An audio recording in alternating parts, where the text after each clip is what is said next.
तो जगदीप जी, हरियाणा से कौन संभावित उम्मीदवार हो सकते हैं कांग्रेस पार्टी की तरफ से या बीजेपी की तरफ से भी, दोनों अगर आप बताएं।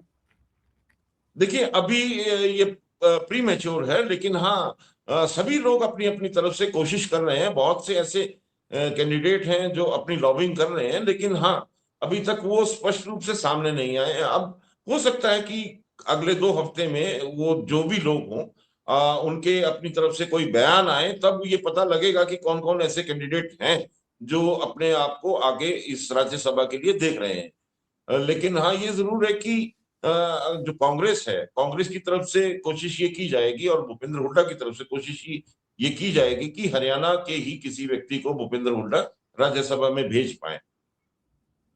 अच्छा, लेकिन सेंटर भी चाहेगा कि कोई सीनियर लीडर जो अभी हाउस में नहीं है उसको भेज दें, हाउस में थोड़ी वो तो स्ट्रेंथ है बढ़ेगी। ही। देखिए जो कांग्रेस का केंद्रीय नेतृत्व है उसकी तरफ से तो अलग तरीके से गिनती की जाएगी कि किस व्यक्ति को चुना जाए, और हो सकता है वो किसी भी अन्य प्रदेश का हो। अभी जो चर्चाएं चल रही हैं उसमें लगता ये है कि भूपेश बघेल का नाम जैसे हरियाणा में लिया जा रहा है, कि हो सकता है कि भूपेश बघेल को राज्यसभा भेजने की तैयारी हरियाणा से की जा सकती है, या अन्य भी कुछ ऐसे नाम हो सकते हैं जो सामने आ जाएं।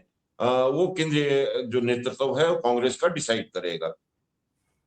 अब पार्टी के जो सीनियर लीडर्स हैं, आनंद शर्मा, सलमान खुर्शीद, ये जी। लोग भी काफी दिन से बाहर हैं। दूसरा हरियाणा में भी अगर लीडर्स की बात करें तो चाहे चौधरी बीरेन्द्र सिंह है, ब्रजेंद्र सिंह है, अशोक तंवर, या जो जिन लोगों को टिकट नहीं मिल पाई विधानसभा की, या विधानसभा चुनाव नहीं जीत पाए, लोकसभा चुनाव में भी प्रदर्शन देखिए नहीं। रविंदर जी, ऐसा है कि हरियाणा में राजनीतिक संतुलन तो तय होगा। आपको याद होगा कि एक बहुत पहले एक बार जब एक पंचकुला में राहुल गांधी जब आए थे, तो उसमें चौधरी वीरेंद्र सिंह जो नीचे बैठे हुए थे उनको स्टेज पे बुलाया गया था राहुल गांधी के द्वारा। और उसमें दूसरा ये है कि जो एयरपोर्ट पे जब बातचीत हो रही थी तो वहां भी राहुल गांधी और रणदीप सुरजेवाला बहुत करीब होके बात कर रहे थे। और बहुत सी चीजें ऐसी हैं कि हरियाणा में राजनीतिक तौर पे आने वाले समय में देखना होगा उथल पुथल कैसे होती है। अब देखिए कि जहां तक सवाल आता है नेतृत्व का, तो गुटबाजी भी है, नेतृत्व भी है। और अभी देख एक नई चीज सामने आई है कि एक एमएलए, भारतीय जनता पार्टी के एक एमएलए जो दादरी से एमएलए सुनील सांगवान, हम्म। उन्होंने एक बड़ा बयान दे दिया। उन्होंने बयान अच्छा। दे दिया कि भूपेंद्र हुड्डा और दीपेंद्र हुड्डा जिस तरह से वोट चोरी के लिए बात करते हैं, और जो वोट चोर हैं वो तो उनकी गाड़ी में बैठे रहते हैं, वो जयकारे लगाते हैं कांग्रेस के, लेकिन वोट देते हैं हमें। अब भूपेंद्र हुड्डा दीपेंद्र हुड्डा के ऊपर ये निर्भर करता है कि इस प्रकार के जो, हालांकि बहुत से लोग पहले ही इन पे आरोप लगाते रहे हैं, लेकिन ये तो एक बड़ा सशक्त और स्पष्ट आरोप उन्होंने लगा दिया है। और बहुत सी ऐसी बातें हुई हैं जो हरियाणा के विधानसभा चुनाव में रही हैं, जब ये आरोप लगते रहे हैं कि बहुत से ऐसे लोगों को टिकट दे दिया गया जो भूपेंद्र हुड्डा की तरफ से दिया गया था। तो ये जो एक बात है हरियाणा की राजनीति में, ये भी बड़ी महत्वपूर्ण है कि भारतीय जनता पार्टी की तरफ से ये जो बयान आया है राज्यसभा से ठीक पहले आया है। हाँ, ये भी बड़ा इंटरेस्टिंग है कि राज्यसभा से पहले बीजेपी के विधायक कह रहे हैं कि भैया वोट चोर तो हुड्डा की गाड़ी में बैठे हैं। को किन की तरफ इशारा कर रहे हैं वो, जगदीप भाई? उन्होंने तो स्पष्ट नाम लिया है दीपेंद्र हुड्डा का, और कि दीपेंद्र हुड्डा की गाड़ी में बैठते हैं। अब देखना होगा कि दीपेंद्र हुड्डा उन पे मानहानि का केस करते हैं या ये नहीं करते हैं, या इसमें क्या एक्शन लेते हैं, इसका क्या स्पष्टीकरण देते हैं, किस प्रकार से इस बात का खंडन करते हैं। हालांकि उनकी छवि को एक बड़ी ठेस है। ये माना जा सकता है कि जो भारतीय जनता पार्टी जिस तरह से उनको निशाने पे लिए हुए है, तो ये जो राइट। खींचातान है पूरे हरियाणा में, हरियाणा की चल रही राजनीति है। में आगे आने वाले 2 महीने बड़ी इंटरेस्टिंग रहेगी। चलिए, आखिरी सवाल सिंधु साहब, ये जो 2 सीट्स खाली हो रही हैं राज्यसभा की, इनमें से आपको लगता है बीजेपी रिपीट कर देगी किसी को, या नया आदमी देखिए आएगा, नया चेहरा कोई आएगा? देखिए राज्यसभा में भारतीय जनता पार्टी को अपना नंबर बढ़ाना है, ये सभी को मालूम।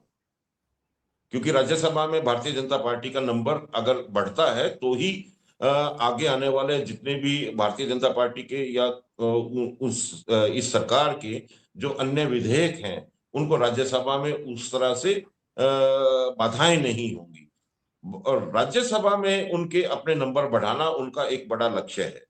तो उस लक्ष्य को हासिल करने के लिए भारतीय जनता पार्टी की जो कार्यशैली है उसमें कुछ भी संभावना हो सकती है, कुछ भी कहा जा सकता है।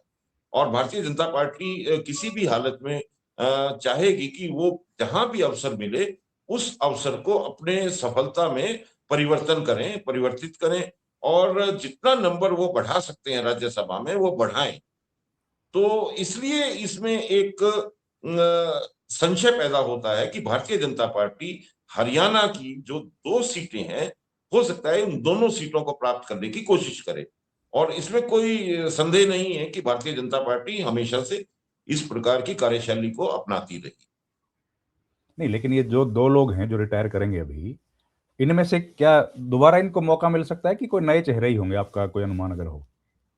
देखिए, भारतीय जनता पार्टी में अब एक बड़ा नाम जैसे गए थे कुलदीप बिश्नोई, वो अपनी तरफ से पूरी कोशिश कर रहे हैं, और उनको हरियाणा में लोकसभा में भी उनको टिकट नहीं मिली, और गए तो वो बड़ी अपेक्षाओं से थे, लेकिन जिस तरह से अब वो एक तरह किनारे हैं। उसके बाद फिर किरण चौधरी हैं जो कांग्रेस को छोड़ के चुनाव से ठीक पहले भारतीय जनता पार्टी में गई। अब हालांकि उनकी बेटी जो है श्रुति चौधरी को हरियाणा में कैबिनेट मिनिस्टर बना दिया गया है, लेकिन वो भी अपनी अपेक्षा रखे हुए हैं कि उनको दोबारा उनको आगे बढ़ाया जाएगा। अब देखते हैं कि किस तरह से है उधर। और भी ऐसे नाम हैं, कैप्टन अभिमन्यु जैसे एक तरह से जो जाट चेहरा है, वो काफी टाइम से जो मेन मुख्य धारा की राजनीति हरियाणा की है उससे अलग थलग पड़े हैं। और इसी तरह से जो ओम प्रकाश धनखड़ हैं, जो जाट चेहरा हैं, जिन्होंने हरियाणा में जो भारतीय जनता पार्टी के लिए काफी मेहनत की थी। तो ऐसे जो भारतीय जनता पार्टी में है, कई ऐसे संभावित चेहरे हैं जो अपने अपने प्रयासों में लगे हुए हैं, और देखते हैं कि अब और जहां तक भारतीय जनता पार्टी का एक रवैया है, वहां तो पर्ची से जब सीएम निकलते हैं तो पर्ची से ही हो सकता है कि अब नए नाम यहाँ निकल आए। तो यहाँ पर्ची क्या दिल्ली से आएगी भाई साहब, या फिर खट्टर भेजेंगे? कहा तो ये जा रहा है कि दिल्ली और खट्टर साहब का दोनों का ही जो प्रभाव है वो समानांतर रहेगा। हो सकता है कि 2 सीटें हैं तो 2 कैंडिडेट हैं, एक एक गुट से हो सकता है, एक खट्टर जी की पसंद का हो सकता है। और मुख्यमंत्री का भी कोई से होगा?